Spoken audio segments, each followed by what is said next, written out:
Hello guys, welcome to my channel Lucid Fanfic, and if you're new here, don't forget to hit that subscribe button and turn on notifications so you never miss out on our latest videos. So be sure to stick around until the end, and let's get started. Bus.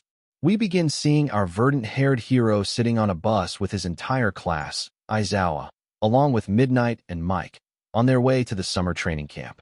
Izuku was frustrated, to say the least. It was a feeling he was all too familiar with, having learned to deal with failure from a young age as an inventor, but this feeling of frustration was different than the others. Who could it be? Who could it be? He thought to himself over and over again, as he speculated on who the traitor could be. Prior to today, he, along with Mei, Melissa, Nizu, Yagi, and Aizawa, had spent the last 2 days trying to figure out who the traitor was.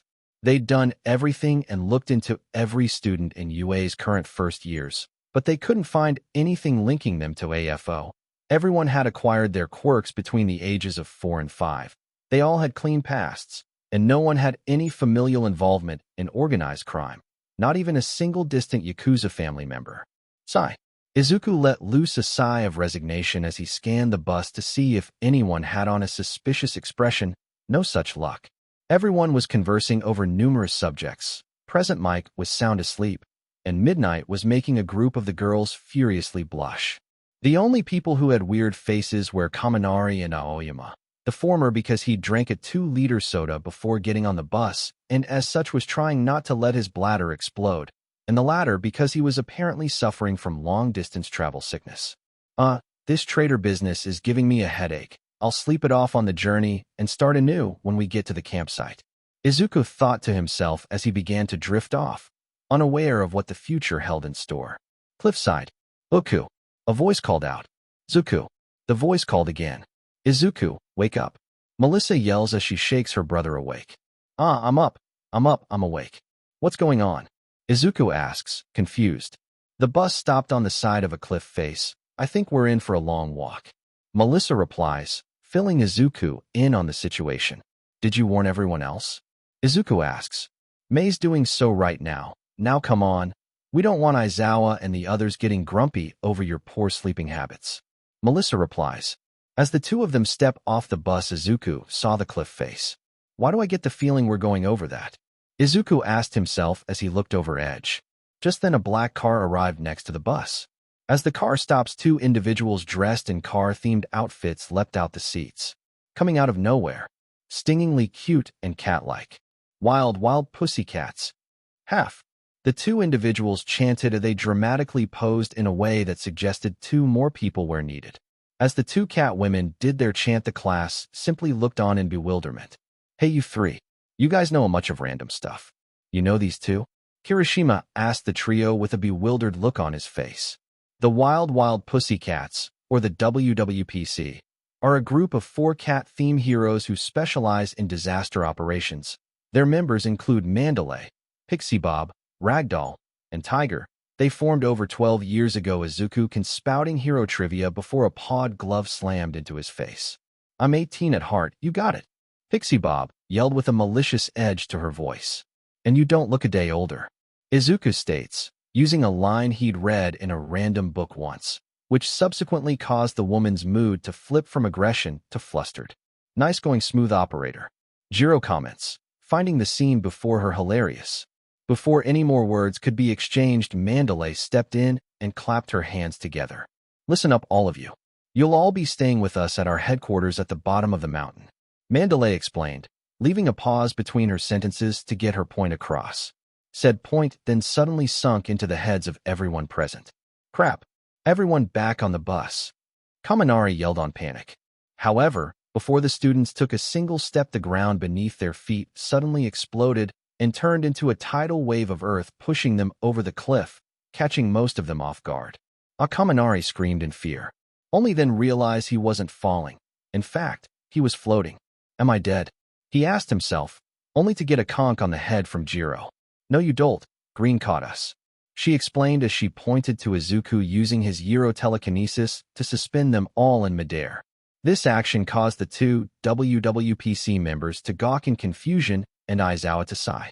Damn it, I forgot he could do that. He said to himself. Eraser. By any chance could you turn his quirk off? Pixie asked with a little smile. No can do, sister. You see, that's not a quirk being used. It's technology, so Shota can't do a thing. Midnight explained, causing the two heroines to suddenly remember reading the student dossiers and seeing 3 individuals who used advanced technology in place of quirks. Well, then tell him to stop doing this. Mandalay asks, making extravagant hand gestures and references to the class floating. Problem child number 1. Please take your class to the bottom of the mountain. You'll receive further instructions afterwards. Eraser explains, getting a nod from Izuku as he began descending the class to bottom. Well, that happened. Hopefully that's the only surprise this week. Pixie exclaims, causing Aizawa to start sadistically grinning. So this what Power Loader felt like when he learned I'd share his suffering. Wonder why he wasn't happier. Aizawa thought to himself with a sadistic smile as Mandalay began using her quirk. No need for that, my dear. Midnight states as she puts a hand on Mandalay's shoulder. Why's that? You gonna have Mike yell the instructions? Mandalay asked in a humorous tone. Nope, we have something else. Midnight replies, before then proceeding to explain the codec. By the explanation's end, Mandalay was on her hands and knees with comical tears running down her cheeks as she learned her quirk was now completely invalid compared to the techno-telepathy. Is this going to be a theme this week? Pixie asks Mike and Aizawa, causing the 2 men to look at her with cruel and cheeky smiles and pointed to the bus's storage bay. This caused a cold shiver to run down her spine. Oh dear.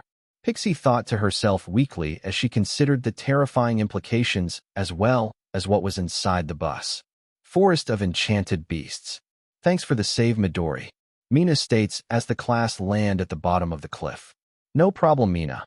Besides, I'm pretty sure we would have been fine. Just didn't want to risk it. Izuku replies.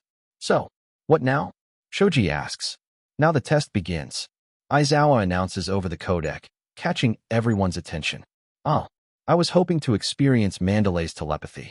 Izuku states, slightly upset. You can thank Midnight for the loss. She explained the codec and broke Mandalay, who is now crying. Aizawa explains, causing the trio to feel guilty for making the heroine feel redundant.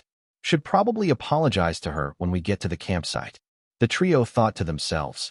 Moving on, your first task is Aizawa began to dryly explain as he was suddenly cut off. Your first task is to get through my forest of enchantment beasts. Came Pixie Bob's voice, though not over the codec. Wait, what happened to Aizawa? Momo asked, not realizing that Mandalay's telepathy was only one way. They knocked him out cold. Also remember Mandalay's telepath quirk is only one way. Midnight replies over the codec. Oh okay, Momo replied, as I we wear. Saying, you little kitties need to brave the forest. Anyone who doesn't get there by 2 p.m. doesn't get lunch. That gives you all 4 hours. Good luck. Oh, and you 3 geniuses aren't allowed to use your suits. Mandalay explained over her quirk, sounding a combination of chipper and slightly vindictive. The last part worried the class, but they had faith in the trio. What was slightly more worrying was this forest of enchanted beasts. Okay, hey Midori, got any facts about this forest of enchanted beasts in that noggin of yours? Mina asked, causing everyone to look Izuku's ways. Unfortunately not. There wasn't anything on it on their website. He replied, causing nervousness to overtake the class. Then suddenly, they got their answers. Roar. A giant bear make of dirt and stone came charging out of the woods in a furious rush attack. Before anyone else could react, Kirishima hardened up and punched it with all his might. Slam. The resulting collision crumbled the beast into a pile of earth and debris, showing that despite his hospitalization, the redhead was still as mighty and as manly as they come. Guess that answers that question. Shoji points out, referring to what the forest of enchanted beasts was. It's Pixie Bob's quirk, Earth Flow. It lets her manipulate any earth and stone she's come into contact with. I'm assuming she's using a specialized technique to create bestial golems to attack us. Be on your guard. Izuku explains, causing everyone to prepare themselves. Momo equipped herself with a grenade launcher and armed several others such as Hagakure and Shinso with melee and ranged weapons. Nene pulled out 2 Glocks with explosive ammunition. Kaminari surrounded himself with an aura electrical energy. Kirishima hardened up. Tokoyami summons Dark Shadow. Mina began secreting acid. Ojiro limbered up to prepare his martial arts. Shoji's cracked his knuckles. Aoyama posed dramatically. Ida and Tsu stretched their legs. Jiro prepared her jacks.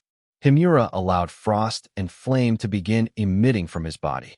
Ochiko took a combat-ready stance. Izuku summoned his limbs. Mei created a laser rifle. And Melissa just checked her augs. Third-person perspective.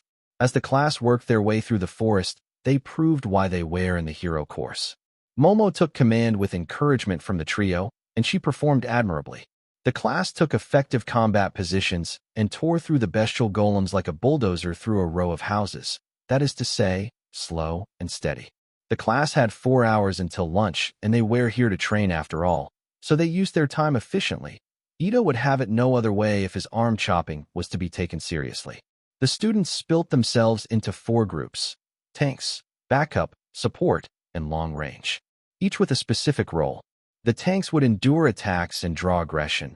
The backups would assist a tank if they got overwhelmed. The support would hand out new weapons and ammunition to those who needed it. And the long range took care of anything trying to attack from above. With this plan, the class slaughtered their way through the forest, slaying every beast that dares approach them. In all honesty, they were having a blast, a chance to metaphorically and literally stretch their legs and unleash hell. Heck, even Ida and Himura had smiles on their faces. Campgrounds. As the clock neared 2 p.m., the entire WWPCs, along with Eraser, Midnight, and Mike, as well as a small boy with a cool horned hat, sat on a bench as they waited for 1A to arrive. "Looks like your class is going to late this year, Aizawa," Mandalay points out with a smug smile. "They'll be here, don't you worry," the tired teacher replies. "Sure, I mean there's only 1 minute left, and I don't see a." Mandalay began replying in a snarky tone. Then suddenly, crockum. The woods erupted in an explosion of dirt clumps and wood chips as Class 1A strolled out. Oh, they waited until the last second. Aizawa moaned to himself under his breath. As the class exited the forest, they dusted themselves off from the last 4 hours of fighting and took some time to catch their breath, as even the high-stamina brawlers like Kirishima and Ojiro were exhausted. "Good work. All of you have performed adequately," Aizawa states in his usually backhanded complimentary way. "Come on, Eraser. I can see it in your eyes. You're proud." Midnight points out as she pokes Eraser's cheek, much to his annoyance. "Yeah, not only did they get through my forest, but they proved they've got stamina," Pixie Bob states with a dangerous glint in her eyes that caused the other WWPC members to wince as they knew what was coming. Almost immediately, Pixie Bob got in all the bus faces and began attempting to woo them in a manner that could only be described as desperate. Many of the boys, despite being adults, found this to be uncomfortable and awkward. Most simply tried to let her down gently, but she wasn't having any of it and simply thought they were playing hard to get. "Mind explaining this?" Aizawa asks the only make member of the group, Tiger. "She's been like this forever, ever since she hit 34, and she's been getting even more desperate than for the last few years," Tiger explained, causing Aizawa to huff with annoyance. He still remembered the previous years. The memories made him shudder in fear as the PTSD hit. Thank God that first year didn't press charges. Eventually, Pixie got to Izuku, and while she was making her desperate advances, Izuku was busy looking right through her at the boy in the horned hat. "Excuse me, Mandalay, who's the kid?" Izuku asked, ignoring the shocked expression Pixie was giving him as she realized he'd been ignoring her. "He's my nephew, Koda. He'll be staying the week," Mandalay explained, a hint of sadness underlining her voice.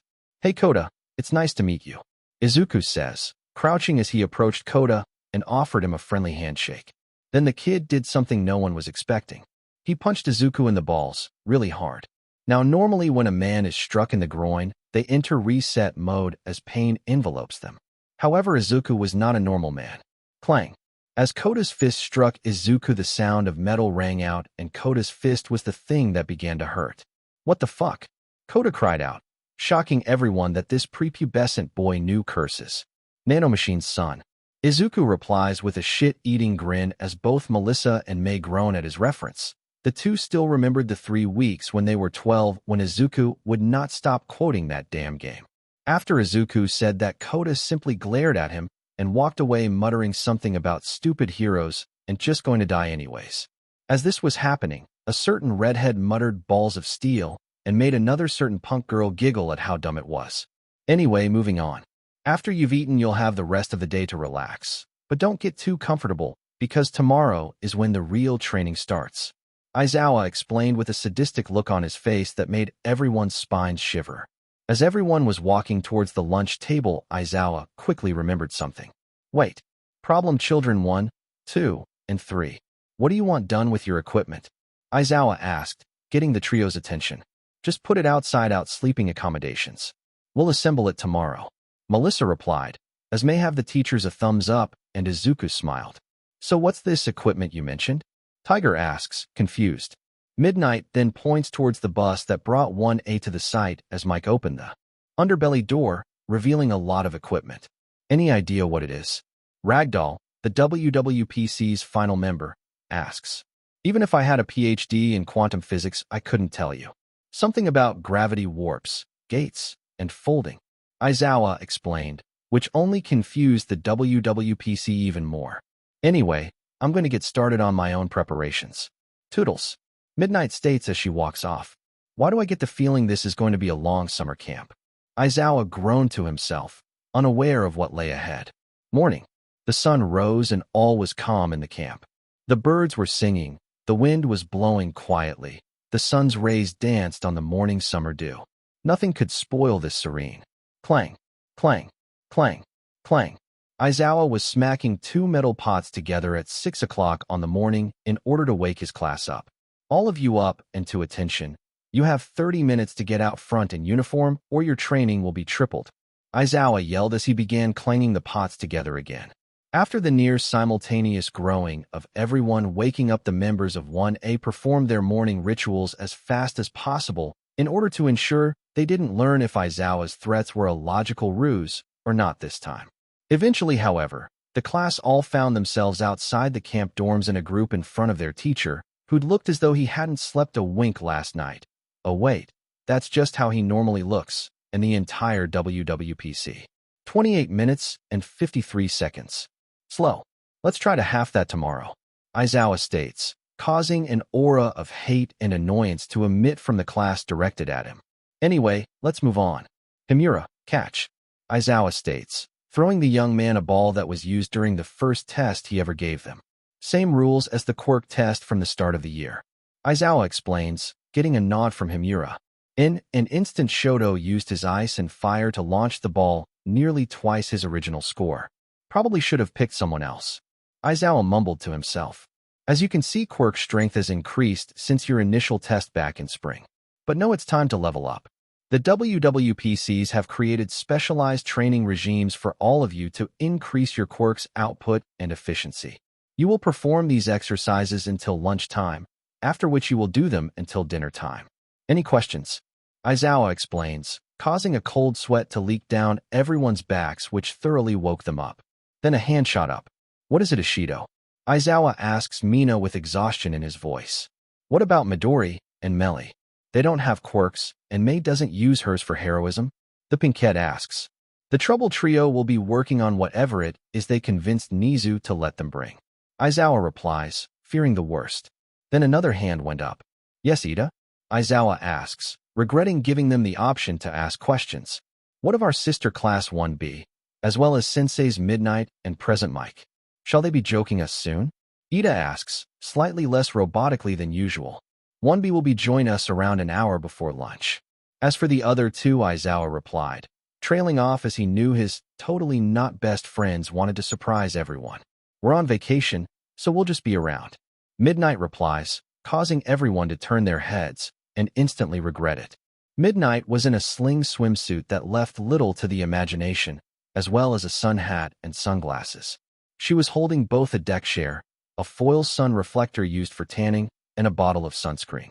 But that's not what scares everyone. They were all used to Midnight constant promiscuity. No, what scared them was what Mike was wearing.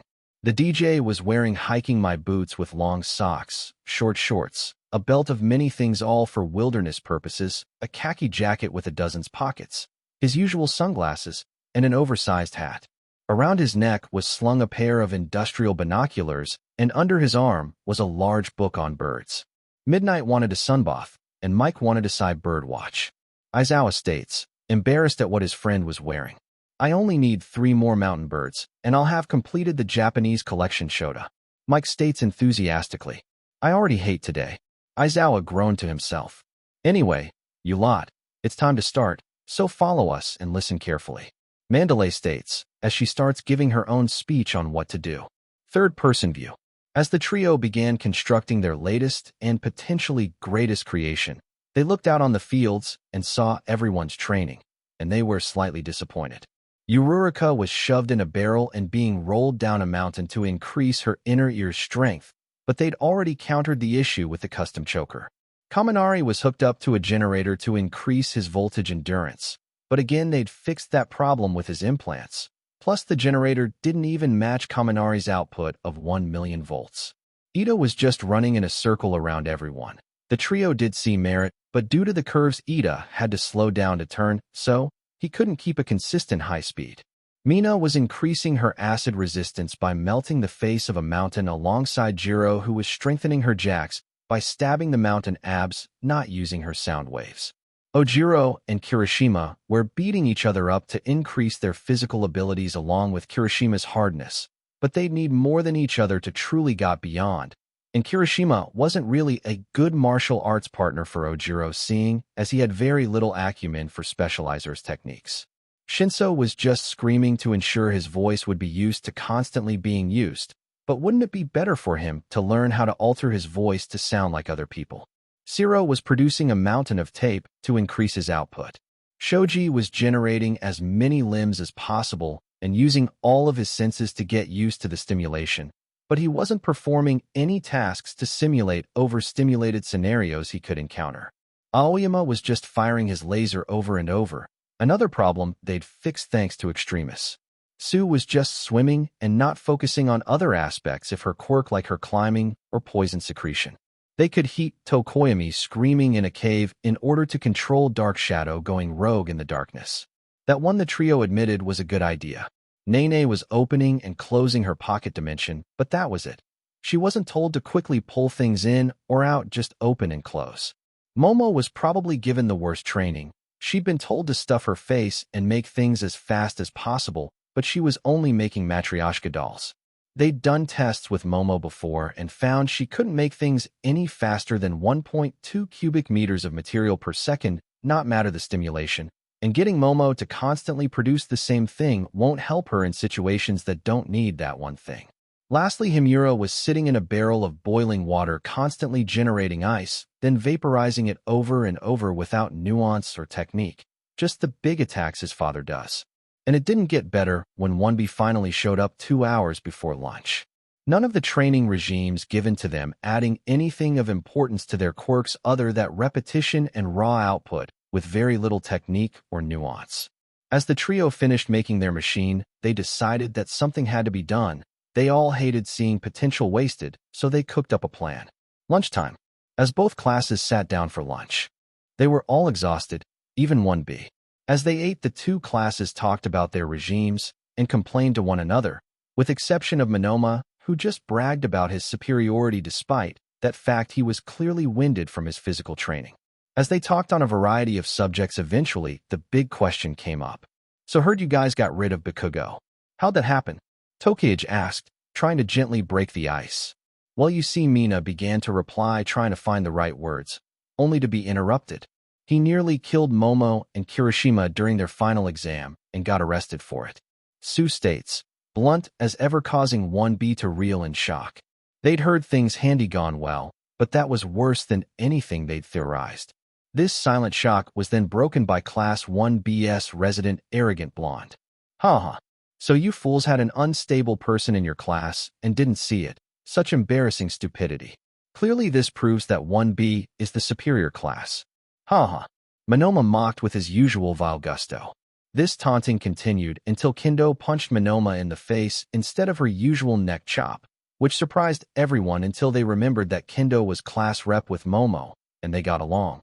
So Monoma laughing at her friend getting injured certainly warranted a punch to the face. After that, however, the next obvious question was asked. Who replaced him then? Owaze asked curiously. I did.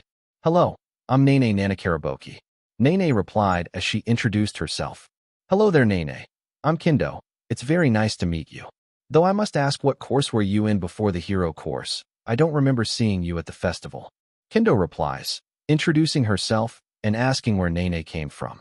This caused the young woman to go silent out of nervousness. I bet you got in through bribery. It makes so much sense since you're in 1A. Monoma began bragging again, and boy, to be cut off by something that would cause the rest of his nights to be sleepless. Nene peeled her artificial flesh off her head through her mouth and showed 1B and the WWPC, her real metal face. Monoma fainted, hitting his head on one of the benches on his way down. Nene then reapplied her skin and explained her origin story.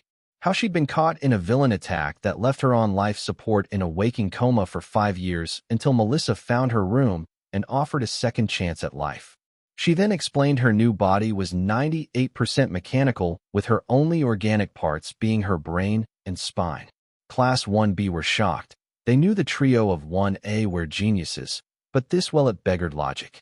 Then that caused them to realize something. What have your class's geniuses been doing whilst we've been strengthening our quirks? Tetsu asked, getting mumbles from his own class as they pondered the question. Yeah, what have you three been doing? Kaminari asked the trio. The trio merely smiled, before looking at the two classes. Changing the world. Izuku replies with a Nizu-style grin. Follow us, and you'll see what we mean. Melissa states with a smile. May just jumps from her seat and rushes to water their latest baby. Test site. The two classes, their respective teachers, along the WWPC, all follow the trio to the site where they'd been working, and what they saw confused them.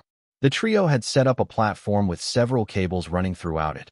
Upon the platform was a large ring that had a glowing energy tube encircling it, and just a few feet away from it to the left was what looked to be a control panel. So what is it? Mina asked, straining her brain to its limit.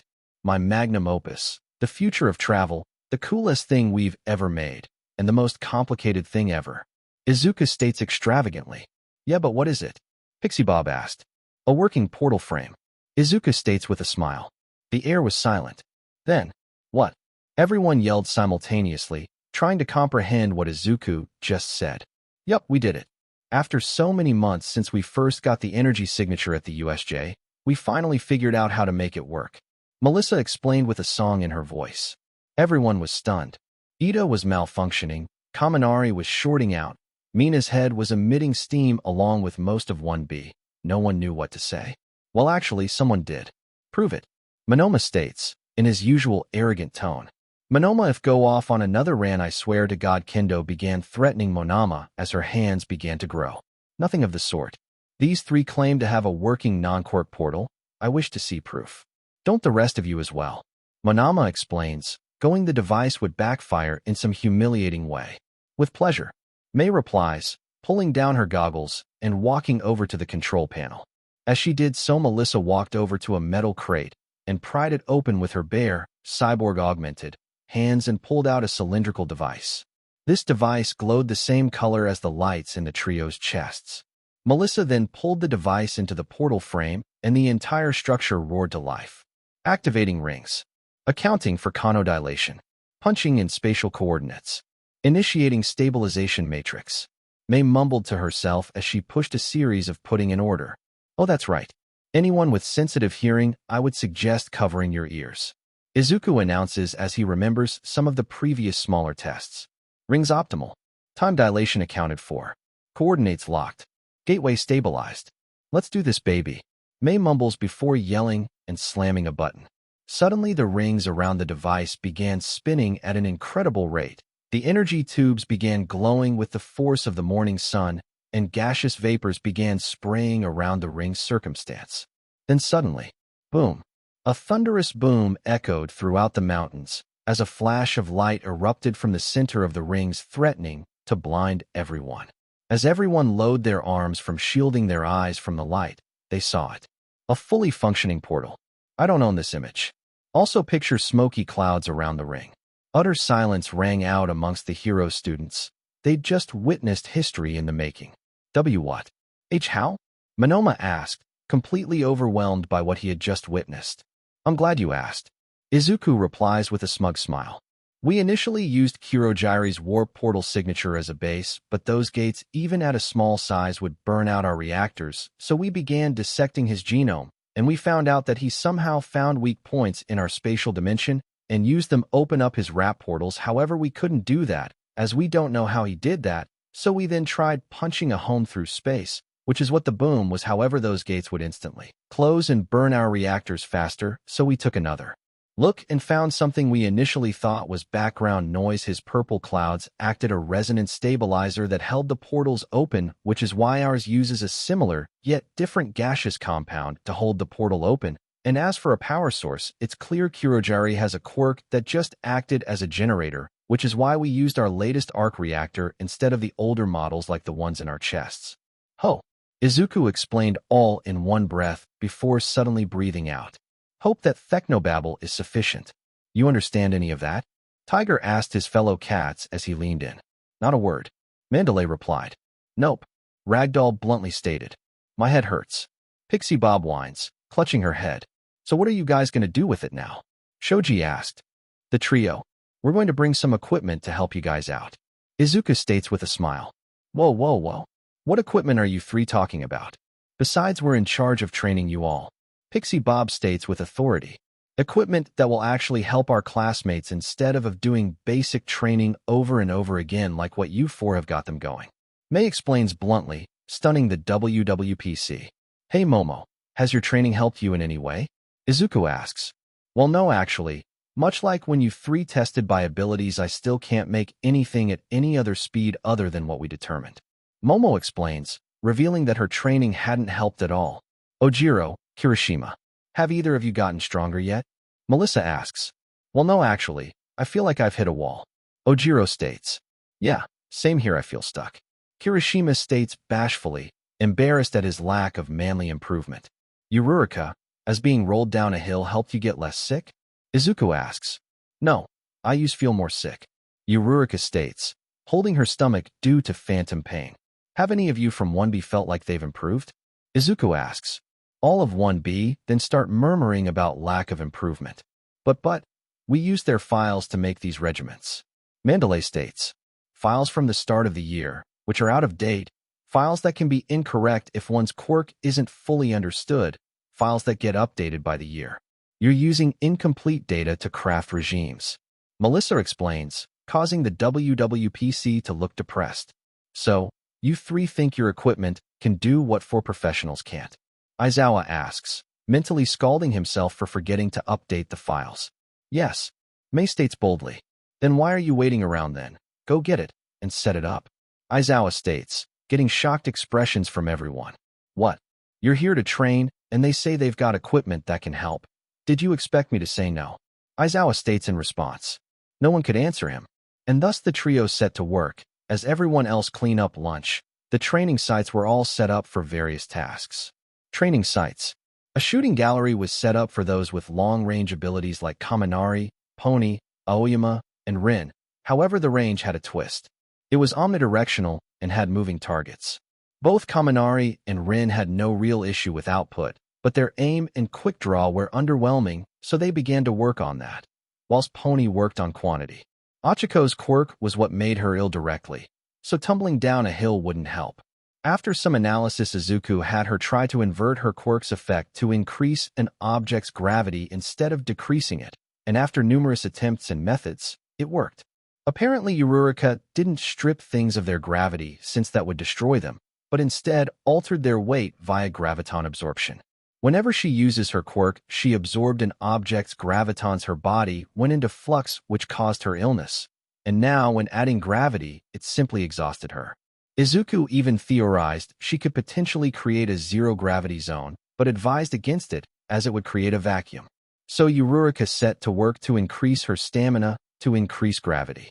Without gravity to bind things together at the atomic level with help from electromagnetism, matter can't hold itself together. To be without gravity is to not exist at all. Speaking of gravity, the trio had used their knowledge of it to create a gravity room modeled off one of their favorite shows. The room was 15 meters in radius and could increase gravity 10x. The trio had Kirishima, Tetsu, Ojiro, and Kendo all training under 2x in the beginning, and suggested they only go up to 4x for safety reasons. Shoji was told to not only focus on mass multitasking, such as reading a book whilst weightlifting, whilst listening to an audiobook, whilst writing a running commentary on both, whilst learning song lyrics, whilst jogging on the spot, and more, but he was also told to try new and unconventional usages of his quirk, such as creating dozens of small eyes much like a fly's eye to increase perception, or create extra muscle mass without extra limbs. Speaking of animals, Sue and Shishida were told to maximize their animalistic abilities by utilizing lesser-used abilities. Sue was given numerous foods that a poison-secreting frog would eat to see if she could produce stronger poisons and paralyzing agents if she ate them. Meanwhile, Shishida was instructed to not only work on tempering his animal side, but to also work on his size shifting to see if he could not only grow larger, but grow individual body parts separate from the rest of his body. Meanwhile, Ito was given a very simple task, run, but not in the circle he was doing. The trio presented him with a treadmill capable of going 300 miles per hour and told him to get as fast as he could, and for safety, they put a highly advanced crash pad behind him in case he fell and got thrown. Hagakure was told to try and use her quirk to affect other people and objects by turning them invisible without her suit. She was also told to train her stealth by reducing her sound and movement. Along with that, she was given a physics book on lasers and told to read it. Initially, when the trio met Yui, they never knew how to talk to her. Thankfully, however, they had a Mei.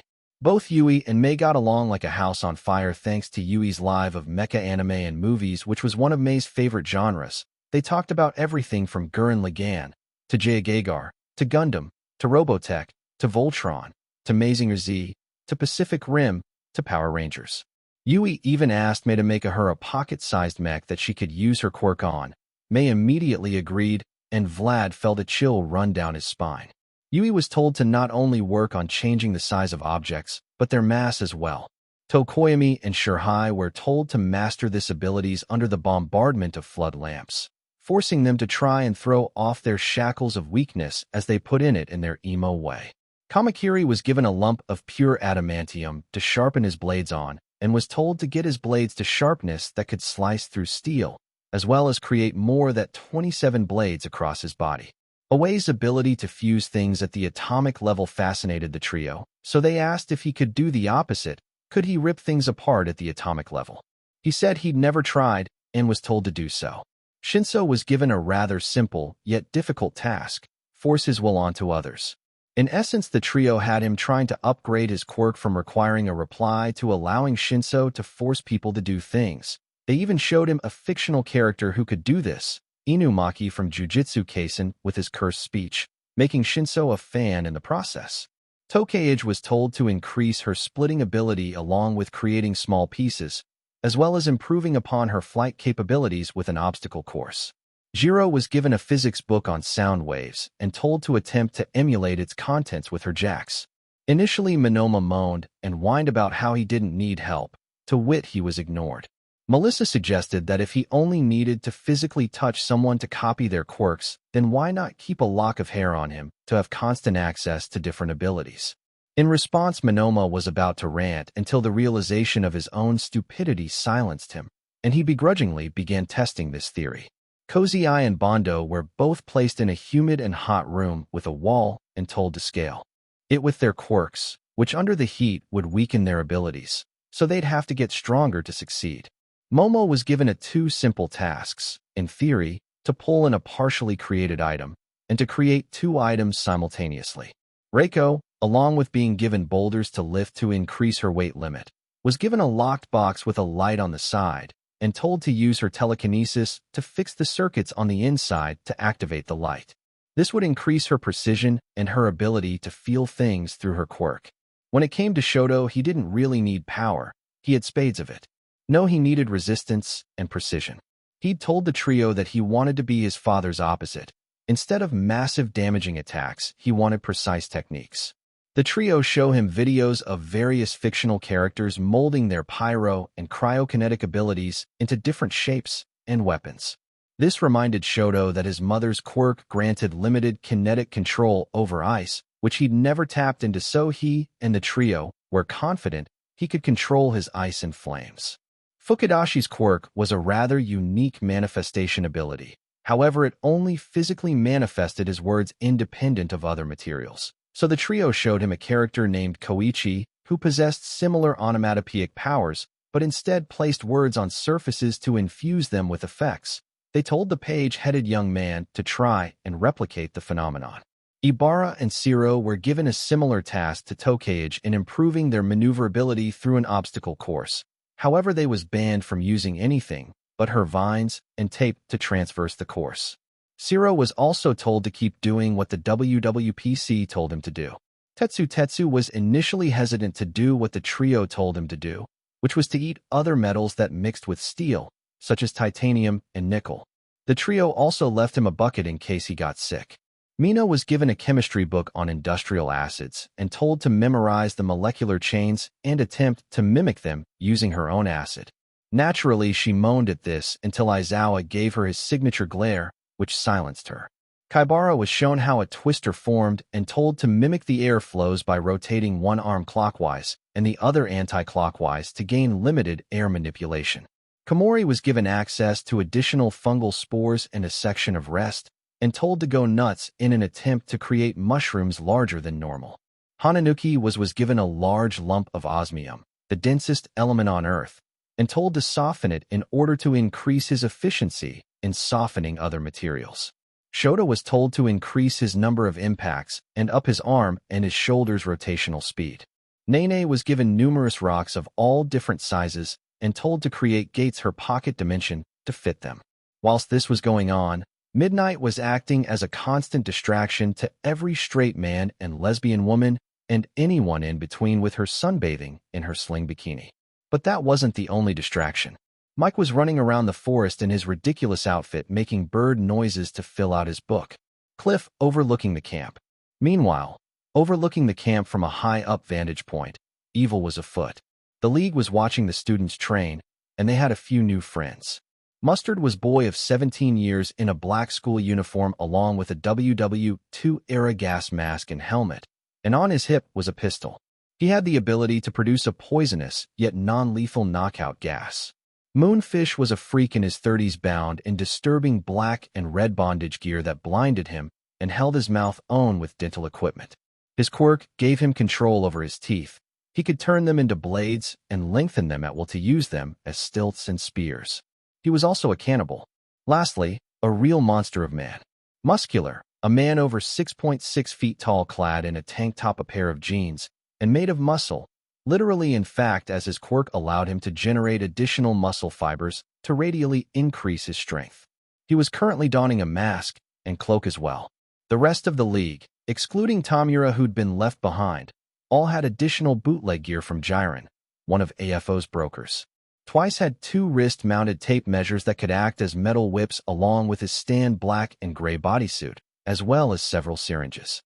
Toga had a launching mechanism that shot blood-extracting needles attached to several bottles made to carry blood, along with a plethora of knives. Compress has asked for a cane of all things from a specific shop. Magni had an oversized magnet that enhanced their abilities and was pretty good for bludgeoning skulls. Hirojiri, as usual, was the transport and didn't have anything extra equipment. Same for Dabi, whose only request were cigarettes. Lastly, Bakugo. He'd gone all out with his gear request, and Jiren had tentatively delivered. His newest gear looked almost exactly like his old hero gear, but with some changes and additions. His gauntlets were smaller, he had shoulder and knee pads, a bandolier of explosives, and lastly a skull mask. I don't own this image. Bakugo hated his new subpar gear, but surprisingly didn't make too much fuss over it. What he hated more, however, was his lackeys whining. Both Muscular and Moonfish were complaining about the weight and wanted to start killing, but he'd stopped them. His plan was to attack on the last day after everyone was exhausted from trying for 5 days straight. The trio's portal had, however, thrown a wrench into his plan. No matter, he'd simply have their spy sabotage it. For more days. Then all you worthless extras die. Bakugo thought to himself as he pictured all his former classmates in pools of their own blood with twisted faces of pain. Outdoor kitchen. After a long and exhausting day of training, the 2 classes were finally called over for dinner by the WWPC, who thankfully had made dinner for them. However, enjoy our cooking whilst you can, kiddies, because today's the only day you're getting it. Until the week's up, you'll be making your own food. Pixie Bob states in a cutesy voice and matching mannerisms. This naturally scared a few students. How far when they began eating that fear was shunted to the back of the minds as their hunger took center stage. As they ate dinner, a question came up about Momo's quirk and how it worked from a member of 1B. She explained that it worked by her converting her body's fatty lipids into other atomic structures via a microfusion reaction, which is how she can create things like cannons and large quantities of dense matter without suffering emaciation. This explanation stunned both classes, 1B because they'd never heard of a quirk so potent, and 1A because the explanation was different from the one she gave at the start of the year. Momo then explained that she'd learned her quirk's true nature thanks to the trio's equipment, which surprised nobody. However, before they could continue eating, someone with a less than stellar understanding of atomic physics piped up. Zero compared the process to a person digesting and expelling poo, which made Momo feel down and everyone else put out from eating. After a quick sound stun from Jiro, May then made a better comparison to Momo's quirk, mentions how it's like an atomic fabrication device from Star Trek. This then led to most of the students and teachers asking what she was talking about. May then began explaining the entire Star Trek universe, its timelines, characters, and themes. It took 6 hours. After dinner, the two classes were then told to go to the hot springs to clean up, because according to Mandalay they stank. Monoma naturally whines about the privilege to use the springs first. Thankfully, before he could continue to rant, Izuku interrupted him with a 1 yen coin. Heads or tails? Heads, your class goes first. Tails, we go first. That make you happy? Izuku suggests, catching the blonde off guard. Fine, Monoma replied, as the coin flipped. Tails. Monoma demanded best of 3. Tails again. He then demanded a third party flip the coin. Tails yet again. The now fuming blonde then snatched the coin and flipped it 3 times. Tails every flip. At this point, Monoma's brain has shorted out, and 1B accepted that they'd be going next. Hot springs. As the class settled in the lovely, open-air waters of springs, the mood was tranquil. The water was just the right temperature, the wind was calm, and the night was quiet. On the boys' side of the springs, the young men talked about their trading regimes, with Shoji composing to Izuku that he had a headache that soundly go away. Kirishima and Ojiro thanked him for the gravity room, and the rest simply relaxed. Though after a while, as they heard the sounds of the girls mingling and splashing on the other side, their young adult hormones kicked in, and Kaminari decided to ask each of the guys who they liked the most. Ida immediately started talking, stating that it was degrading to rank women in such a manner. Kaminari retorted by saying he would never rank women. He was fully aware of how awesome each girl in their class was. He simply wished to know who each of the guys liked the most. This only slightly calmed Ida, and caused a few blushes amongst the guys. Meanwhile, as the guys talked about their affection for the girls, said girls were doing their own thing. As a surprise to no one who knew her, Mina asked the same question as Kaminari, which caused most of the girls to turn scarlet with embarrassment. Many of them began murmuring with embarrassment. This wasn't helped by Mina's boldness to get up close and personal with them to ask questions. The resulting commotion caused by this, however, caught someone else's attention. Kota had been walking along the wall that speeds through the baths, primarily to stop the guys doing anything, but the noises coming from the girls caused him to look, and the sight was too much for his prepubescent brain to handle. The boy fell backwards into the guy's side. The sight of Kota falling caught them off guard. Thankfully, however, Izuku caught the Hoi with his gravity control. He then left the bath to bring him to Mandalay. Unfortunately, this action would lead to him learning the tragic truth behind the boy's sour disposition. The next day, the following day, was nothing special or worth committing to memory. It was just more of the same training. That was until dinner rolled around once again. Things were going well with the making of dinner. The fires were controlled. Thankfully, no explosions or misfires. Cooking was apparently a rare skill amongst the two classes, so those who knew how took charge. The resulting food was palatable, is about the nicest thing anyone could say about it. But after training and setting up equipment all day, the classes ate it like it was the only food on earth. Then, Izuku spotted Kota leaving up a small trail up a small mountain. After what he'd learnt the day prior, he felt a sudden urge to follow and talk to the boy. Flashback. After returning Kota to Mandalay, Izuku's general curiosity took hold as he asked who Koda was the nephew of. As to his knowledge, Mandalay didn't have any external family. This question filled the cat lady with sadness as she explained that Koda was her sister's kid who had recently died along with her husband. Izuku gave his condolences and asked how it had happened. Izuku was shocked into silence when Mandalay told him that Koda's parents were the water hose duo and had died fighting the A-rank villain Muscular, the cardinal murderer.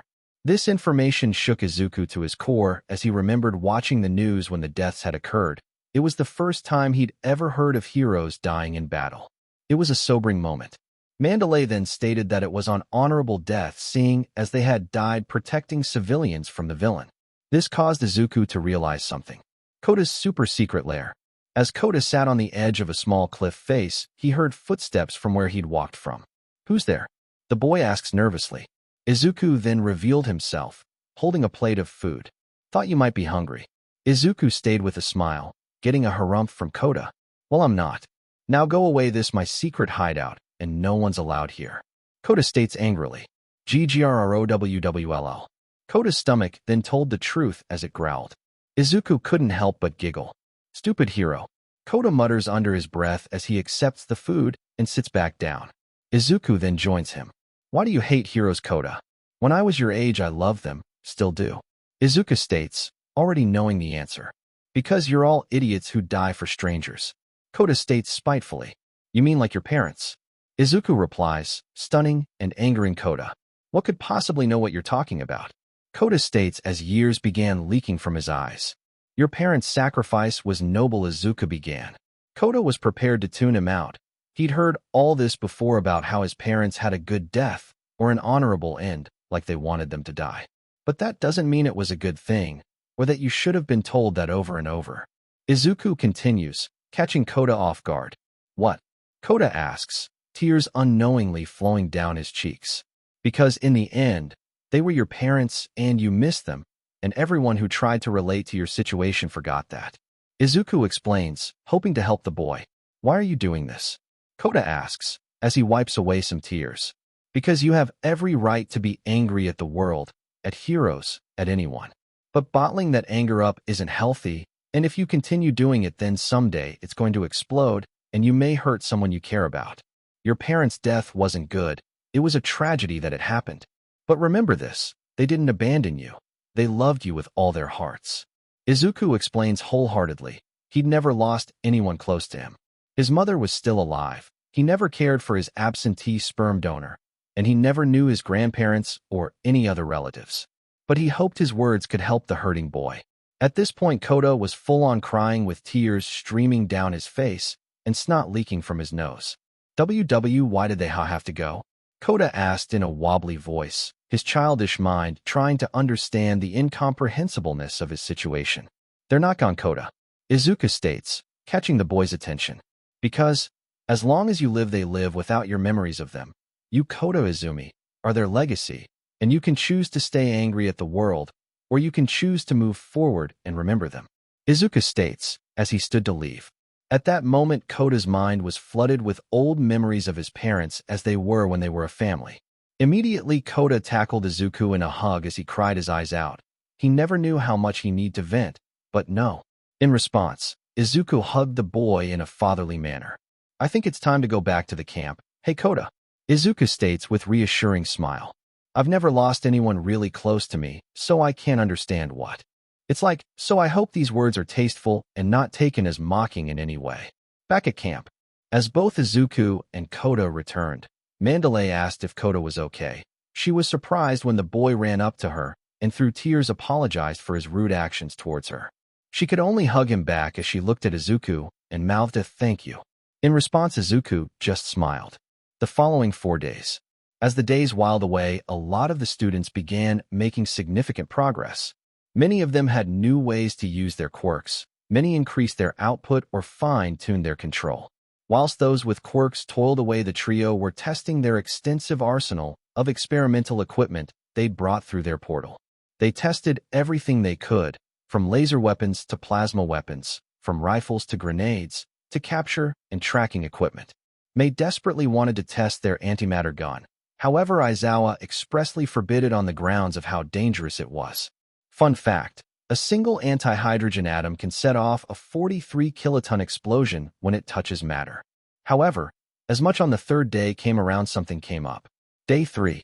As everyone was eating lunch, Izuku was tinkering with a scanning device that had been on the fritz recently. "Hey Green, the heck is that thing?" Jiro asked curiously. "Foreign matter detector. It's meant to scan a person's body and DNA and determine if there's any foreign material inside them like plastic and the like. It's supposed to be used for medical purposes, however it's been acting up," Izuku explained as he got more and more frustrated. "Oh neat," Jiro replies, as she watched the genius resort to banging the device against the table to get it to work. "Stupid piece of junk. Why won't you just beep work?" Izuku states, only for the device to start working and actually catch something. "That's weird, why'd it go off?" Izuku thought to himself as he began tracking the device over everyone to get another beep. Everyone was clean until beep. The device went off when it pointed to Aoyama on the other side of the table. As Izuku inspected the device's screen that displayed what was inside someone, and what he saw made his blood run cold. Inside Aoyama, surgically strapped to his left kidney, was a pill-shaped plastic device that, according to the scanner, was giving off low-level radio waves in sequence, like how a beacon would operate. "Hey Green, you good? You look a little pale," Jiro asks, noticing Izuku's face. "Oh, it's nothing, Jiro, just a minor malfunction, nothing to worry about," Izuku replies, before excusing himself to the bathroom. "Aizawa-sensei, I need to talk with you and Nizu right away. I think I've found our mole," Izuku practically yells over the codec. Aoyama POV. Aoyama had been feeling sick to his stomach recently. He hasn't been sleeping well either, but what could he do? He had no choice but to do as he was told. He wished he could warn them, tell them all that they were in great danger, but if he did know, the consequences would be too dire. If it were only his own life at stake, he'd sing like a canary, but it wasn't just his life, so for the time, he stayed quiet. Then suddenly, he heard his name be called out. "Aoyama, I need to talk to you about something," Aizawa called out, behind the main camp building. "What is it you wanted to talk about, sensei?" Aoyama asked, confused. "You've been making some good headway with your quirk," Aizawa replied. "But what we really need to talk about is that beacon in your torso," Aizawa then states over the codec. "What BA?" Aoyama began to reply before a hand was placed over his mouth. He looked over his shoulder to see Midoriya with a finger over his own mouth in a shushing gesture. "I found the device accidentally at lunch with my device when you were occupied. Talk to Aizawa normally, but tell us the truth over the codec. Remember, it's completely silent," Izuku explained as he released Aoyama. And so Aoyama silently spilled everything. How he'd been the one tell the League where All Might's office was, how he'd told them off Bakugo's arrest, that his family gathering was a cover to get surgery for the beacon, and how most recently he'd been told to sabotage the portal to isolate the area. By the end of it, the boy was practically choking himself to stop the tears to keep up the act of talking normally. "So that explains what you did. But why you did is another question," Aizawa states over the codec as he audibly backhandedly compliments Aoyama's technique. This question opened the floodgates, as through a voice tears and pain breathes he explained how he'd been bullied for being quirkless, how his parents met AFO and had him give their son a quirk for his 10th birthday, how his parents altered his registry to make his quirk appear natural, and how now he had no choice in the matter of helping the League because they had his parents as hostages in their own home. Well, that definitely explains a few things. Izuku thinks TI himself as he consoles Aoyama with a hug. "You get all that, boss," Aizawa states over the codec to Nizu, who'd been listening in. "Indeed, and it's given me food for thought. On one hand, the boy betrayed us, but on the other, he's only an unwilling pawn in AFO's sick game." Nizu states, torn on what to do with the boy. "We can discuss what to do with Aoyama later. Right now, we need to plan for the coming attack." Izuku states, already wargaming a few strategies. "What a headache," Aizawa thought to himself as he wonders if he's done something in a past life to deserve this fate. So, this was the end of part 14 of this series. Stay tuned for next part of this series, and if you like this video, don't forget to like, share, and subscribe to our channel. Until next time.